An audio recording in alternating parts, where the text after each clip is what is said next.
का वीडियो। सबसे पहले देखते हैं कि हेजिंग क्या होता है। हेजिंग एक तरीके का इंश्योरेंस होता है। मान लो आप किसी स्टॉक में या फिर इंडेक्स में बाई की पोजीशन में बैठे हैं और ग्लोबल सिचुएशन कुछ ऐसी चेंज हो जाती है कि आपको लगता है कि दूसरे दिन ये मार्केट थोड़ा सा गैप डाउन में ओपन होने वाला है। तो आप तो तेजी के पोजीशन में बैठे हो, तो आपको मंदी अगर आएगी तो आपको पोजीशन सिक्योर करनी पड़ेगी। तो इस सिचुएशन में आप क्या करते हो कि आपका कोई भी कॉल या फिर पुट हो वो हेज कर देते हो। तो इस तरीके से आप यहाँ पे हेजिंग करके आपकी जो करंट सिचुएशन है वो सिक्योर कर सकते हो। जैसे कि रिस्क मैनेजमेंट का पार्ट होता है, hedging is a part of a risk management strategy. जो भी आप रिस्क ले रहे हो किसी स्टॉक में या फिर इंडेसेस में, तो उसको स्ट्रैटेजी के साथ थोड़ा सा मैनेज करना पड़ेगा कि आप कितना रिस्क यहाँ पे ले सकते हो या फिर आपका वहाँ पे लॉस आप सिक्योर कैसे कर सकते हो। अब हेजिंग का एक फ़ायदा भी है और एक नुकसान भी है। फ़ायदा क्या है, यहाँ पे आप आपका लॉस सिक्योर कर सकते हो, एक लिमिटेड लॉस यहाँ पे आप कर सकते हो। लेकिन जैसे ही आप लॉस लिमिटेड करते हो आपका प्रॉफिट भी वहाँ पे रिस्ट्रिक्ट हो जाता है और वो भी वहाँ पे थोड़ा सा लिमिटेड हो जाता है। तो एक तरीके से आप अगर सेफ ट्रेडर हो और लिमिटेड लॉस और लिमिटेड प्रॉफिट के लिए काम करते हो तो हेजिंग आपके लिए बहुत ही अच्छा है। बहुत सारे इंस्टीट्यूशनल बायर्स जो रहते हैं, इंस्टीट्यूशनल्स जो म्यूचुअल फंड रहते हैं या फिर एफआईआईज रहते हैं, वो हेजिंग के साथ ही काम करते हैं। अगर आपको इंस्टीट्यूशंस में जॉब करना है एज अ ट्रेडर या फिर एज ए इन्वेस्टर, तो आपको पहले हेजिंग करना आना चाहिए। अगर आपको हेजिंग करना नहीं आता है तो आपको वहाँ पे जॉब नहीं दी जाती है। तो हेजिंग इज़ वेरी इंपॉर्टेंट, क्योंकि जो भी पोजीशंस बनाते हैं लोग, मान लो आप 1000 करोड़ का पोर्टफोलियो मैनेज कर रहे हो और आपको रिस्क मैनेजमेंट या फिर हेजिंग के बारे में पता नहीं है, तो आप सिर्फ बाय करते जाओगे या फिर सिर्फ सेल करते जाओगे, तो या तो आपको फ़ायदा होगा कभी कभी या तो नुकसान होगा। लेकिन आप अगर हेज करोगे तो आपका फ़ायदा भी लिमिटेड रहेगा और आपका नुकसान भी ज़्यादा नहीं होगा। इसलिए हेजिंग बहुत इंपॉर्टेंट होता है दोस्तों। उसके बाद हेजिंग, जैसे मैंने बताया कि आपकी रिस्क जो आपकी होती है वो सिक्योर करती है, वैसे ही आपका पोटेंशियल प्रॉफिट होता है उसमें से थोड़ा सा कम भी हो जाता है, क्योंकि आपको एक तरफ पे थोड़ा सा लॉस भी सहन करना पड़ रहा है। उसके बाद दोस्तों यहाँ पे हेजिंग स्ट्रेटजी टिपिकली इन्वॉल्व्स इन एफएनओ ऑप्शंस। मतलब आप डिलीवरी में कोई स्टॉक लेके बैठे हो तो हेज करने के लिए आप क्या कर सकते हो, उसका फ्यूचर या फिर ऑप्शन में उसका हेज कर सकते हो। इसीलिए जो स्ट्रैटेजीज होती है हेजिंग की, वो टिपिकली डिलीवरी डेरिवेटिव्स के साथ आपको करनी पड़ती है। मतलब आप या तो फ्यूचर बेच सकते हो या तो फ्यूचर खरीद सकते हो या ऑप्शंस में यहाँ पे बाइंग और सेलिंग कर सकते हो। एक एग्जांपल से देखते हैं इसे दोस्तों। जैसे कि आप घर खरीद रहे हो और आपको पता नहीं है कि आगे जाके क्या डिजास्टर आने वाला है, या तो आग लग सकती है, या कोई ब्रेकडाउन आ सकता है, घर कोई टूट सकता है, भूकंप के आने से कुछ प्रॉब्लम हो सकती है। तो आप क्या करते हो, हेज करने के लिए, ये आपकी रिस्क हो गई, तो आप इस रिस्क को हेज करने के लिए क्या करते हो, घर के ऊपर इंश्योरेंस खरीदते हो। अब इंश्योरेंस खरीदने से क्या होगा, कभी भी ऐसी सिचुएशन आ जाएगी कि डिजास्टर आप आ गया कोई, तो या भूकंप आ गया या बाढ़ आ गई या फिर आग लग गई, तो आपके पास इंश्योरेंस का एक सिक्योरिटी होगा कि जो भी हो जाए घर को, लेकिन मेरे पास इसका इंश्योरेंस है। तो आपने यहाँ पे क्या किया, यहाँ पे आपकी रिस्क थी, उसने आपको हेज कर दिया।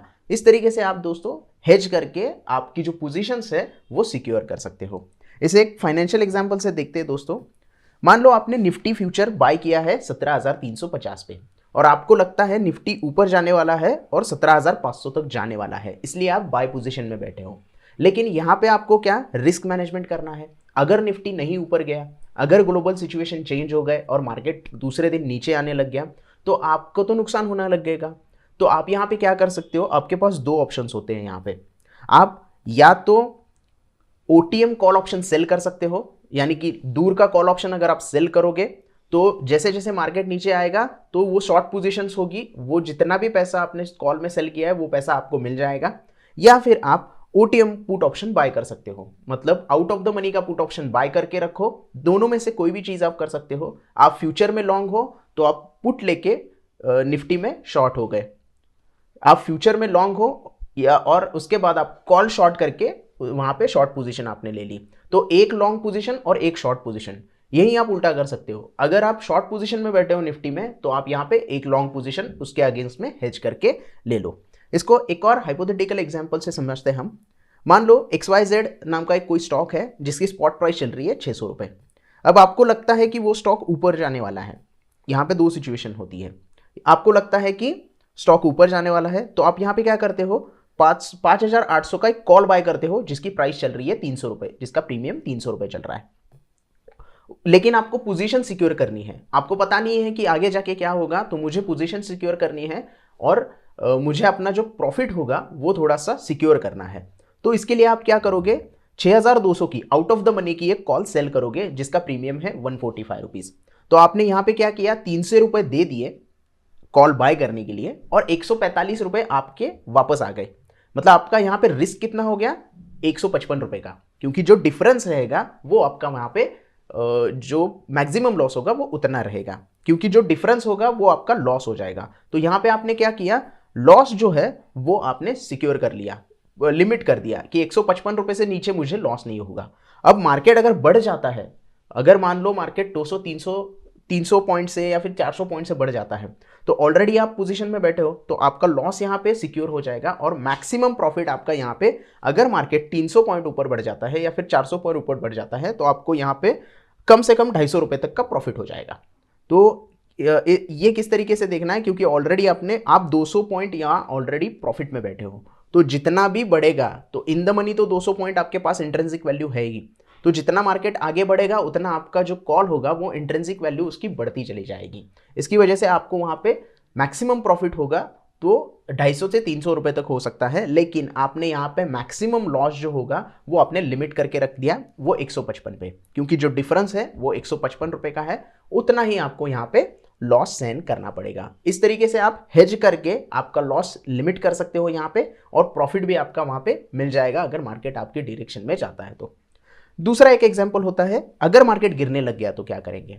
अगर आपको लगता है कि स्पॉट 6,000 रुपए चल रहा है और मार्केट नीचे आने वाला है या फिर ये स्टॉक नीचे आने वाला है, तो उस पोजीशन में आप क्या करते हो, एक इन द मनी का पुट बाय करते हो जिसकी प्राइस चल रही है 220 रुपए, और यहां पे आप क्या करते हो, in the out of the money का एक पुट सेल कर देते हो जिसकी प्राइस चल रही है 170 रुपए। तो यहां पे क्या हो गया, दोनों का डिफरेंस जो है 50 रुपए का आ गया, मतलब आपका जो लॉस होगा मैक्सिमम लॉस वो 50 रुपए तक होगा, और आपका मैक्सिमम जो प्रॉफिट होगा अगर मार्केट बढ़ता है वो लगभग 150 से 200 रुपए तक चला जाएगा। तो इस तरीके से दोस्तों आप हेजिंग करके मार्केट में आपकी पोजीशन सिक्योर कर सकते हो। It's like buying an insurance on your profit position या फिर ऑन योर लॉन्ग पोजीशन और शॉर्ट पोजीशंस। तो इस तरीके से आप यहाँ पे हेजिंग कर सकते हो। बहुत सारे ऑप्शंस है हेजिंग के लिए, आप बुल कॉल स्प्रेड कर सकते हो, बेयर कॉल स्प्रेड कर सकते हो, बहुत किस्म के स्ट्रैंगल भी आते हैं, स्ट्रैडल भी आते हैं, कैलेंडर स्प्रेड भी आते हैं। इन सब के बारे में हम 1 बाय 1 वीडियो बनाएंगे डिटेल में, तो आपको ज्यादा जानकारी यहाँ से मिल सकती है। अब देखते हैं इसके एडवांटेजेस क्या होते हैं। हेजिंग के एडवांटेजेस जैसे मैंने बताया कि आप लॉसेस लिमिट कर सकते हो और मतलब एक्सटेंड नहीं होना है। आपको लगता है कि मार्केट गैप डाउन ओपन होने वाला है 200-300 पॉइंट, लेकिन आपने हेज कर दिया तो आपका वहां पे लॉस जो है वो सिक्योर हो जाएगा। तो लॉस सिक्योर नहीं, प्रॉफिट सिक्योर हो जाएगा थोड़ा सा, और लॉस लिमिट में आ जाएगा। यहाँ पे आप लॉसेस जो है वो लिमिट कर सकते हो। लिक्विडिटी बढ़ जाती है हेजिंग की वजह से, क्योंकि इन्वेस्टर इन्वेस्ट करता है वेरियस एसेट क्लास में।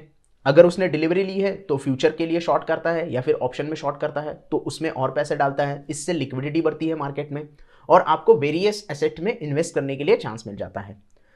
और यहाँ पे हेजिंग जब आप करते हो तो आपको लो मार्जिन लगता है, क्योंकि आप एक कॉल बेच रहे हो और एक कॉल बाय कर रहे हो, तो दोनों का जो डिफरेंस है उतना ही पैसा आपको वहां पे देना पड़ता है।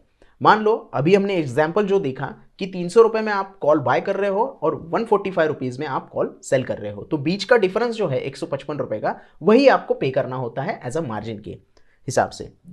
तो यहां पे आप अगर नेकेड कॉल शॉर्ट करोगे तो आपको 1,00,000-1.5 लाख रुपए तक का मार्जिन लग सकता है, लेकिन आप उसके साथ एक कॉल बाय करोगे तो आपका हेजिंग हो गया, आपका एक बास्केट तैयार हो गया, एक स्प्रेड बन गया। तो स्प्रेड में क्या होता है दोस्तों, मार्जिन आपको कम देना पड़ता है, उसकी वजह से आपकी पोजीशन भी सिक्योर हो जाती है, आपका लॉस भी सिक्योर हो गया और आप ज्यादा पैसे भी वहां पे नहीं कर रहे हो। तो ये कुछ फायदे हैं, एडवांटेजेस है हेजिंग के। आई होप कि आपको वीडियो पूरा अच्छे से समझ में आ गया हो। वीडियो अच्छा लगा हो तो प्लीज लाइक कीजिएगा, दोस्तों के साथ शेयर कीजिएगा और हमारे चैनल को भी जरूर सब्सक्राइब कर दीजिएगा। धन्यवाद।